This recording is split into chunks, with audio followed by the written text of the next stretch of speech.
All right. Next speaker, this is very interesting. Sorry, guys. There are 3 seats there. Please, don't stand there that I see you. I feel your pain. Okay? Take a seat here, stay comfortable, so you don't have to stand for all the event. Next speaker, other amazing speaker. I already told this many times, but it's absolutely true. How many of you are developers in this hall? Give me just, all right. So, you know that one fundamental part is the database. So the database, and it's tough to create a database, you know. And the next speaker is the founder of MySql, one of the most famous databases in the world. 1 billion exits, something unbelievable. And now MariaDB, which is the other new database, and Google just switched tons of his stuff over to MariaDB. Unbelievable, really unbelievable person, and is here with us to try to understand better how this open source business model works. I think it's very interesting. We have here Micheal Widenius. Micheal, thank you so much for being here in Italy. Thank you so much. Let me ask for a couple of chairs. I'll do it. Can you give me a couple of chairs, guys? All right. Coming. All right. Oh, thank you so much. So, and the nickname of Micheal is Monty. Yes. Which is also my nickname. So it was very easy. Please take a seat. Yeah. All right. So, can we give the audience a little bit of just an overview of MySql? Was such an amazing success. Where did you start from? How could you make such a big success? You know, from zero like that. How did it happen? It was not really from zero. It's a long project that started in 1981. Wow. Okay. So, I did it for my own things and for some customers in Finland. And then it kind of expanded, and I got some customers in Sweden who then we were optimizing it for. And in '93, we decided that we need an SQL interface on top of my old thing. So I built that one, and then it was a question that what should you do then? And then we had a final something that we thought was good enough to release as open source and give it to the community. And it was just a question about how can we do that in such a way that we don't happen in the same dilemma as a lot of other open source projects that you don't get enough money to develop it. And we come up with this way to do dual licensing, and the whole idea after that was that we have a possible secure future. There's no risk for us releasing the code I've been working on for almost 20 years. Right. And then we just did it the right way with a couple of things that nobody actually done before in the way that we did. So we were competing with on one of the most aggressive markets in the world, the database market, with the new tools like open source, virtual companies, and creating a community around it. Right.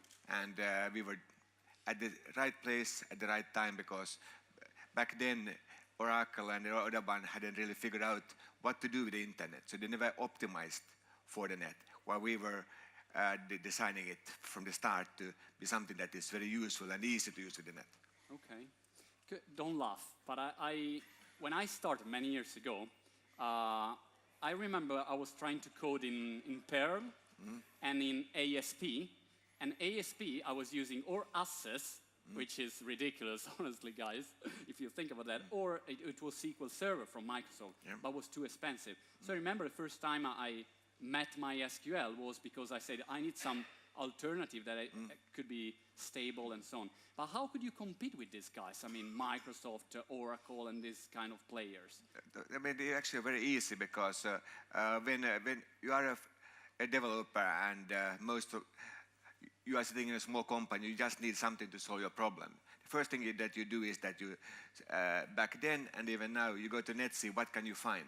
Okay. And you don't have time to get an approval to go and buy a Microsoft license. I mean, the small guys can't even do that.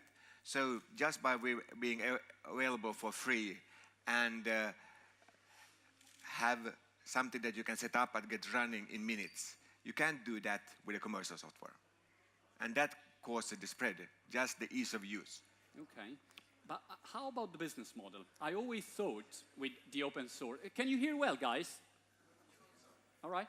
I always thought with the open source that the business was I give away for free my product, and then I sell my consulting services and so on. And I think in beginning, I remember Red Hat or this kind of companies, they tried to do this model. But as you explained to me, we were talking the other day, it doesn't work that way. Yeah. So how could you create a business model that scale and works? And I mean, that was what everybody told me the first 5 years. I'm crazy, I should give it up. There's no future in this. How will you make money? And that actually is the problem with open source today, that most of the companies are giving out the code for, or people are giving out the code for free, and then they're thinking that let's do a little bit consulting. If you have a really successful project, you get lots of consulting. But the problem is that the consulting is what paying for your family, your food, and everything else. So in the end, you're only doing consulting. You have no money to spend on doing development, and consulting doesn't give you enough money to hire other people to do the development. And that's why lots of open source project dies. Okay. And usually you have a profit margin, if you're lucky, 10% on a consultant or a support guy. So that means that you need 10 people for each developer. And if you want to do a successful project like MySql, in the end we had, in the whole company, 100 people who were doing development. Okay. And you really can't have 1,000 people who just paying for these salaries without getting any profit. It doesn't work. Right. So that's why you need something that gives you free money, the same way that licenses gives you free money. You develop once and then everybody's paying for something was already done. And that was why a lot of open source projects failed at the beginning, because they didn't realize that. There's of course projects like Linux and Apache that are great success, but they are not developed by a small group of people, and they are used by companies who have using them internally or even shipping products with them. So they can develop it because they can use it for free. Okay. But for something like MySql or a tool that you want to develop, this doesn't work. And that's why you need something like dual licensing that we were the second project to use, which basically meant that you can get the source for free, but only if you're open source. If you're closed source and you want to ship it, for example, in a video box or something, the company who are shipping the video box, they don't want to make all their code open source. So they come to us and paid for exactly the same code, but with another license that they could use without getting to be free themselves. So they can do all their improvements and keep the improvements for them, so it becomes their competitive advantage if they use it for their commercial use. Yeah, or just having it in a box, because MySql is a really good database to embed. And in the beginning, we got about 80% of all our money from licensing. In the end, we got about 50% of the money from licensing. But the thing is that we could not have created MySql and made a success without this money. Okay. And this is something that the leaders in open source who advocate open source don't understand. They're just saying, Red Hat is succeeding, you can succeed. But Red Hat's not a development company, it's a distribution company. And if you have a small company who's doing open source and want to do open source, you really can't do it if you're following the leaders of open source today. So you need something else. So that two things that we have come up with, that's David Axelmark, the other founder of MySql, and me, was dual licensing on GPL. We were the first who did that. And then we have come up with something we call business source, or time-delayed open source, which is something that works for everyone. And that also can solve the problem that how can you generate money and compete with the closest guys and with an edge. Can you elaborate more on this business open source? What do you mean? Yeah. So the idea is simple, that first, this is not open source, but it has, for the end users and developers, most of the benefits on open source. So the idea is that you have a code that you give out freely, you can modify it, distribute it any way you want. But if you use it in certain ways, then you have to pay licenses. And why this is kind of open source is that in the source code it says that on this date, 3 years or 5 years from now, this becomes open source. And that means that you have a guaranteed income from a certain group of users. For example, if you would do this for a database, you could say that if you're running this database in a commercial environment with more than 1,000 transactions per second, then you need to have a license. Okay, got it. And so you target a small group, and usually you target about every 100 or every 1,000 customers or users, so that you get most people can use it for free. Because you want the free usage, because that's how you get developers, you get users, the small business that wouldn't pay for you anyway.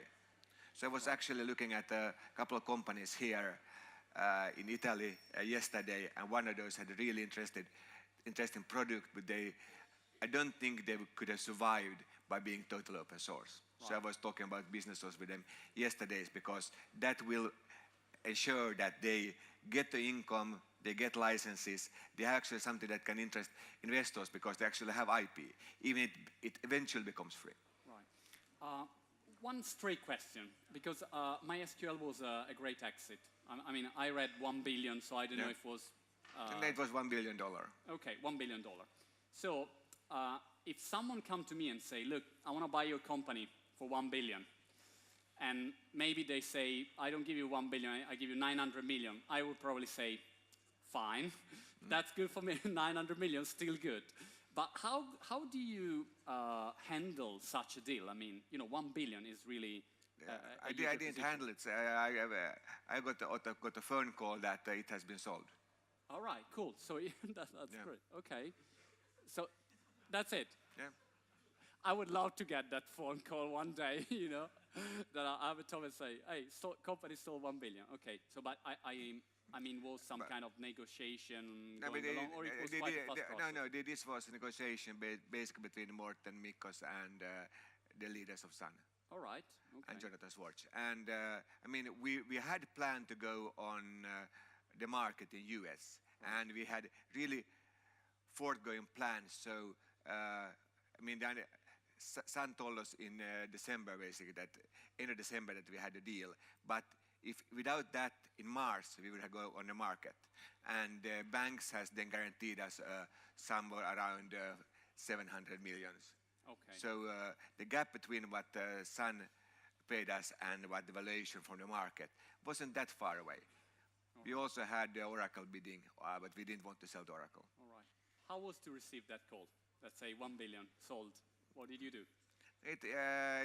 Actually, the money was not important. It was more important it was Sun, because it was a question about getting the product in some hands that will actually continue with it. Okay. So I was actually more happy with Sun than the money, because we were already expecting the money because we were going to the market. Right. Okay. After MySql, now is coming MariaDB. Yep. And it's very, I don't say it's easy to do such amazing success like MySql, okay? It's very difficult. But once someone can do something amazing. But now you're doing again, because MariaDB, I read this news, I think 10 days ago, that Google is moving a lot of their things on MariaDB now. So they're working on the next version. As soon as we get it ready and GA, they will start moving for real. No, they actually have employing people to work on MariaDB, which is also a good sign. Okay. And so what can we expect now from MariaDB? Why so is different from MySql? So we just answered the previous question first. So it's really good that Google is using it, but what is even more important is that most of the Linux distributions, basically everybody important except Debian, Ubuntu, has switched to MariaDB from MySql, which means that by the end of the year, most users, when they install or upgrade their distribution, will use MariaDB instead of MySql. Okay. And that means that the users base going up from a couple millions now to maybe 10 millions if we are lucky by the end of this year. And that's amazing, because that means that we basically can take over MySql in a couple of years. Wow, amazing. Okay. And why MariaDB is different from MySql? Why is better? What do you? I mean, the first reason is that, and also the reason why I started with MariaDB. Because when Oracle bought Sun and MySql, they did not give any public promises about what's the future of it. Okay. And I don't see a logical reason why they would keep up MySql, because they're losing money on it every single day, because they lose sales from the main database. MySql doesn't give them any notable revenue. Right. And so the only logical thing for them to do is close it down or make it closed source that people have to pay for it. And both of those are unacceptable for me. So what we're doing in MariaDB, I got the whole team of the core engineers out from Sun and Oracle. All of those are working on MariaDB. So we had the best people working on it. They have done that for 4 years. We are some 10 man year ahead of development in front of MySql. We have better product, more secure, because we actually are working with the community and ensuring that things are done rightly. And we are fixing a lot of bugs that Oracle is introducing, not because they're evil, but they have lost all the know-how of MySql. They have a know-how only in a couple of areas, while we had a complete know-how. So we are expanding it and some at the same time keeping it backward compatible. So one of the nice things with MariaDB that if you have MySql and you want to move to MariaDB, it takes you 15, 20 seconds, and everything works. Wow. And better. And you have like tool like PHP MyAdmin to... Everything works, because we have the same thing on disk and same thing on the wire, so that any old application works. You don't have to change anything. Wow. Okay, amazing. And that's why distributions like Red Hat Enterprise is also moving to MariaDB. They can do this because they know that they will actually doing a favor to the customers. They will get something that works better, is guaranteed to be open and always exist, because we are GPL and we believe in the license to keeping it open, and we also forced by the license to be open. Right. So we will be here. You don't know what happened with MySql. But on the other hand, in a couple of years, MySql will be gone because everybody's switching to MariaDB, thanks to the distributions. Wow, you okay, good. Good news for people at MySql. I love how Monty speaks so, straight and sincere. Guys, we have just, really. Thank you.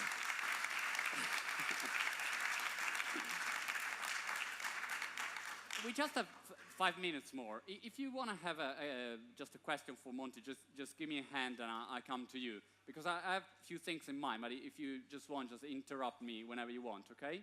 And just raise your hand very well, because I'm blind, so I can see you, okay? And another question that I was curious about, how do you handle all the developers? Because I think a lot of companies think, okay, if a project is open source, how can you handle the people creating, the code and changing the code? Then I lose control. So how do you manage this process with the developers? Okay, so there's two things. First, losing control. And that's actually something that people are very afraid of in many companies, that they have this internal project. They think that if we give it out open source, we will lose control of it. First, if you don't make money on it, it doesn't really matter if you lose control. But what is more important, that it shouldn't break how you are using it. And that's the important thing. So what you do is that you put up guidelines, how people can be part of the project. You review things. You ensure that people don't break anything. And as long as they don't break and only enhance it in different ways, that's just a benefit for everyone. Okay. So external contributors, and this is for any open source project, they have to learn to go with the goal of the project. And if they don't like the goal, they can do a fork and do something else. But that doesn't affect you. Right. And so you have the final word in the end. And the final word is that you can add things, you can do new interfaces to adopt your things on the side if you want, but you can't add something that breaks things for your other users. Right. And anybody can get commit access to MariaDB, but before you push something, you need to get it reviewed, and then there's a group of people who are a kind of data maintainers, and anybody those can say that, sorry, this needs to be fixed before we will approve of it. Right. And we have really strict people, so we don't add anything that breaks compatibility with MySql, for example, which would be a big deal for us. Okay. Just a more technical question, but I'm just curious about. Yeah, please. And the other thing is that what was unique with the way we created the MySql and now in MariaDB is that we didn't have office. We have people basically everywhere. So all our employees are virtual. Okay. And so you have a couple of benefits for that. First, you don't need offices, so you save a lot of costs. You can hire the best and the brightest people anywhere. So you don't have to see just on the local talent. And when you're working with people that are virtual, and it's not any different to working with the people in the community because you also will be virtual. So, so actually people in the community has the same benefits, everything as internal employees have. Okay. So when you learn to manipulate that, you get a really nice environment that you get much more efficient people to work on. Of course, this can backfire. So, so when Oracle bought MySql, in a normal situation, this US company, if I would like to take over the product and hire all the people, that would be very hard because I need to set up offices and get people to move to a new location. In this case, they don't need to do anything. They only, instead of sending their bill to Oracle, they send the bill to me. Right. So I could basically move the whole team like that. Super fast. One question: what kind of tip and what kind of suggestion you would give to us for finding investors, dealing with investors? Because I mean, you had to handle this. So what kind of suggestion you should give? What's the best strategy to get investors to grow your company, but without burning your company? First, you need to get investors that actually understands your business, and and that's actually one of the reasons I was part of funding Open Ocean Capital investment company in Finland, and I put a big part of my money on saving MariaDB and another one on Open Ocean. So that's where my money got. So I don't have that much left, except of course when the companies that we invested in start to access. But the main thing is that there are very few companies, investors, who understand how to work with open source, how to invest in open source. So we are helping companies that can't find other investors that actually can help them without destroying them. Okay. Because normally if you have an investor who would invest in something that he's not sure about, and it's free code, they don't make money, he will start forcing them to getting closed source open core or something else that will destroy the community, and they will get a short increase of cash, but then they are dead. Yeah. By working with us, we can use the methods like dual licensing, business source, and coming up with new ways to ensure that you can keep your business and your community. So it's quite, that's one thing. The other thing is that if you are doing a real technical product, you shouldn't take an investor who doesn't understand it, because they will make bad decisions and force you to go ways that you don't want to do. All right. And the last thing is that you need to find a way to protect yourself. And that's not only for the investors, it's also about the company who will potentially buy you. So people ask me often that, so going back and if you could change one thing, one thing that you did wrong, what would you do? And the thing is that most of the things that we did, we always did a decision based on the facts we have at hand. And I can't go to any point in time and say that, oh, we should have done this better, because in that case I would need to hindsight to be able to see in the future. But the one thing that we should have done was that change the license that we had with MySql, so that to say that instead of being GPL, it should have said it's GPL, but after 5 years it will become BSD. Right. In that case, Oracle could never have bought MySql and tried to kill it, because we would have then had a totally free MariaDB. Okay. And they could also know that there's no point buying and killing something that can't be killed, because you have a life after 5 years. Okay. That's the one thing I missed, because I could never thought that anybody would be able to buy some. And we would ensure that if we would ever sell it, we would find the proper buyer that could keep it forever. Excellent. I think time is just gone. If it's the last question, I just run to you. Otherwise, we let Monty go. Micheal, Widenius, Monty, thank you so much. Thank you so much. Thank you, Monty. Thank you. Thanks. All right. So we have a next speech. unbelievable, huh? How cool is that to say, in 2 years, MySQL gone? Wow.